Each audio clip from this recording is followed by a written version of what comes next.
originated in the Sermon on the Mount, when Jesus said, "Beware of false prophets, which come to you in sheep's clothing, but inwardly they are ravening wolves." The Gospel of Matthew 7:15. And then he continued to say, "By their fruits shall ye know them." That's excellent advice. For example, narcissists would pretend to be a nice guy, an average Joe, or just a talented person who is a nerd. Narcissists would pretend to not be a narcissist. When a narcissist pretends to be a victim of abuse, mentioned psychopathic narcissist pretends to be very convincingly a victim of narcissistic abuse.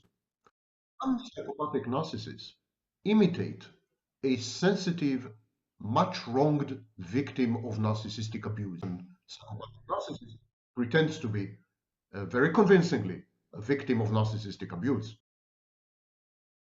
Today we are going to discuss the multifarious ways the narcissist uses to deceive you, mislead you into believing that he or she is not a narcissist. This is known in biology and zoology as mimicry. And the topic of today's video is the narcissist aggressive mimicry. In the most profound sense, is asexual, is amoral, and is above all inhuman. In many ways, the narcissist belongs to another species, an alien species, a predator species, which preys upon you. No one knew this better than the ancient sages. One of the most common and simple forms of mimicry is known as wolf in sheep's clothing.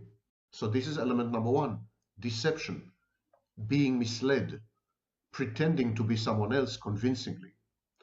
Number two, a change in behavior. When the deception works, it induces a change in the prey's behavior, in the victim's behavior, in the target's choices and decisions. Effective mimicry is behavior modification. It's a form of behavior modulation. And the third element, the mimicry provides a selective advantage to the mimic. So if a predator pretends to be a non-predator because it can safely approach the prey and pounce on it. These are the three elements, remember. And now you can easily apply the three elements or these three components of mimicry to the narcissist. Number one, he pretends to be a non-narcissist. He pretends to be a victim. He pretends to be a compassionate, empathic person. He pretends to be a savior or a rescuer. He pretends to be an average guy, non-threatening, etc., etc. There's pretension, there's deception. Element one. Element two, because you believe these erroneous signals, because you are misled and you're deceived, your behavior changes. The choices you make and the decisions you adopt are radically transformed. Element two. And element three, this grants the narcissist access to you, the ability to manipulate you, to entrain you, to recruit you to a shared fantasy in order later to devalue you and discard you. All three elements of mimicry absolutely exist in every single interaction with a narcissist. Pretending to be a nice guy, a supportive, loving, attentive, compassionate, affectionate, containing, holding, understanding, and accepting guy. A best friend or special friend. Narcissist is parasitic and in some cases competitive and always deleterious, destructive, damaging, breaking, harrowing, hurtful. So the narcissist mimicry is a savage mechanism used to lure the prey and then do with it as the narcissist pleases or needs to do, is compelled to do. And that is at the total cost of the prey's well-being, mental functioning, and finally, physical health. As we become more and more aware of narcissists and narcissism, narcissists need to develop novel, more advanced mimicry techniques. They need to act more. They need to evolve into thespian beings. They need to stage more elaborate productions.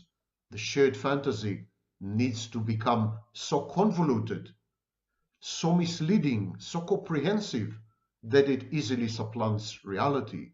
This is known as evolutionary arms race.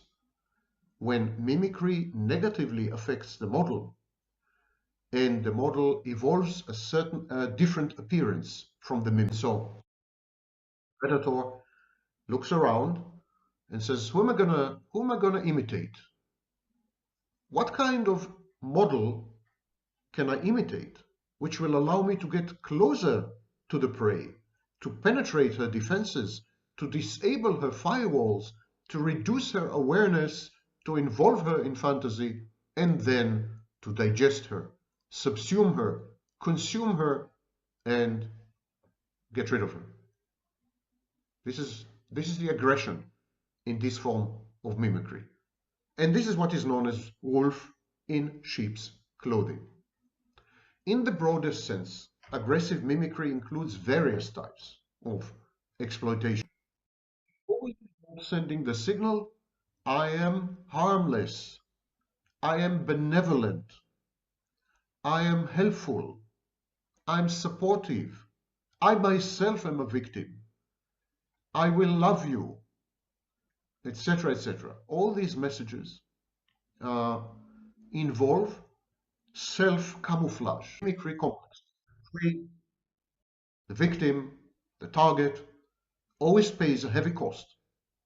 First and foremost, because she bases her behaviors, her decisions, her choices on the wrong information, on the information emitted by the predator who pretends to be non-predator, by the predator who pretends to be prey, a victim. Mimicry often involves the predator employing signals that attract the prey. So we are not only talking about what happens after an initial contact has been made, the contact is initiated. The predator magnetically, electrically, if you wish, hypnotically attracts the prey. Part of the mimicry mechanism or the mimicry complex are signals that generate attraction, attractability, like the equivalent of pheromones in the animal kingdom. So the narcissist or the psychopath, pretending to be a victim of abuse or a rescuer and a savior, or just a normal average guy, this narcissist or psychopath, they're not only going to passively wait and pretend and fake. They're going to actively attract you. They're going to emit signals saying, for example, I need love. Only you can cure me. I've been waiting for you all my life. And this is precisely what we call love bombing or grooming. Narcissist psychopath mimicry involves love bombing. What is love bombing? Love bombing is the ability to experience emotions and express them, to have affect, yet imitate well positive emotions. And they broadcast to you the alleged existence of these emotions, and you are attracted inexorably to this overwhelming sensation of intensity and warmth and passion and desire and acceptance and ability. You're being idealized, you fall in love with your idealized image. It's all part of the mimicry. It's a strategy that allows predators to simply sit there and wait for the prey to come to them. The promise of love, the promise of sex, the promise of money, the promise of togetherness and intimacy, the promise of whatever, intellectual stimulation.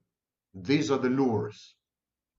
The predator puts out the bait, and the bait involves mimicry. Don't worry, I am not a narcissist. I am not a psychopath, says the narcissist, or say the narcissist and the psychopath.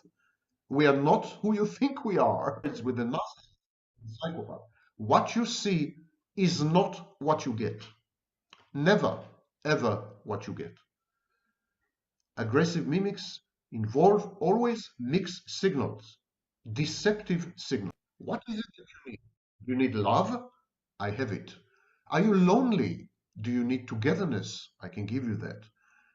Do you crave intimacy? I will provide you with it. Do you want to be listened to? Do you want to be attended to? Do you want to be?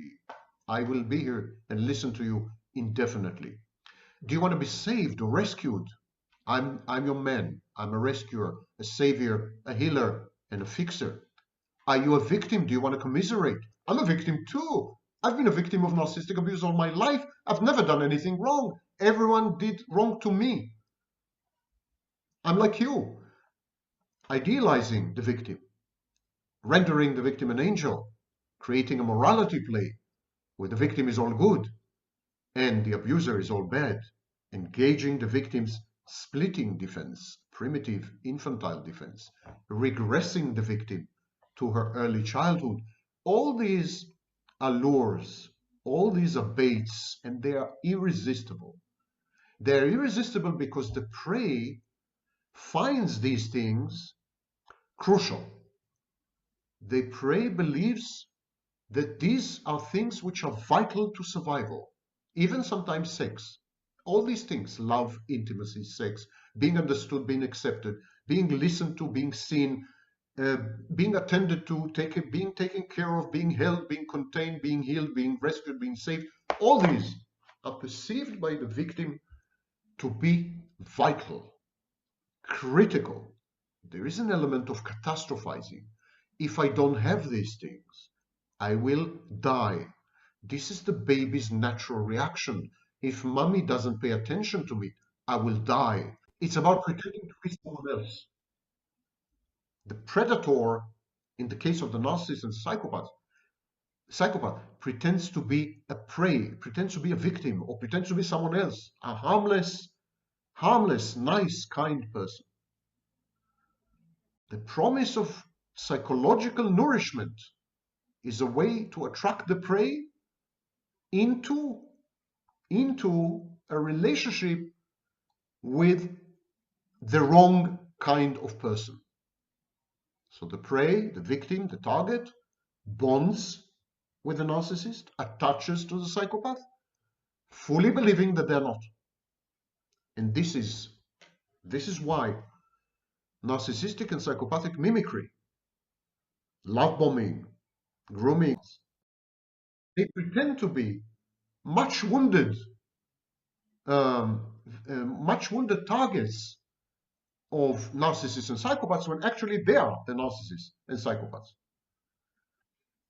And the mimicry is so effective that people tend to overlook and ignore even visible signs of extreme narcissism. So when the narcissist comes on a meeting, on the screen, on a date, usually there are many warning signs. Many. Physical signs, bodily signs, behavioral signs, postural signs, body language signs, verbal signs. I mean, you name it. There are many signs. But the mimicry is so effective because there is something called base rate fallacy. We tend to believe most of what we are told. We are gullible. So a prime narcissist, someone who is clearly, beyond any doubt, extremely narcissistic, would look you in the face and say, I'm a poor victim of narcissistic abuse. it doesn't have to be, the narcissists and psychopaths don't have to attract you all the time to ensnare you, to trap you, and then to suck the life out of you. They don't have to do this. It's enough, for example, that they are seen with you, associate with you, communicate with you, and the signal sent to the environment is they're harmless, they're safe. So they're not perceived as threats, but they're also not relevant to the life of the victim or the target. In this way, they create a back door into the victim or target's life. And it is through this back door that they penetrate and inflict the damage. By imitating another type of person to whom the victim is indifferent and of whom she is not afraid, she doesn't feel that other type of person is a threat, it allows the narcissists and psychopaths to invade her home, her space, and to colonize her, in effect. The predator is ignored by the prey, allowing the predator to avoid detection until the prey is close enough for the predator to strike, grant them access, and then they're inside, and it's too late. They've penetrated your fortress, your firewall. It's a parasite that is the host. Once inside the host, they feed upon the host, and they continue the life cycle. So, as you've seen, narcissists and psychopaths use the entire arsenal of mimicry, camouflage, deception available to animals in the animal kingdom. It's predator and prey. It's an ancient dance, macabre. It is proof positive that regardless of the veneer of civilization and all our deceptions and pretensions, we are still at heart animals.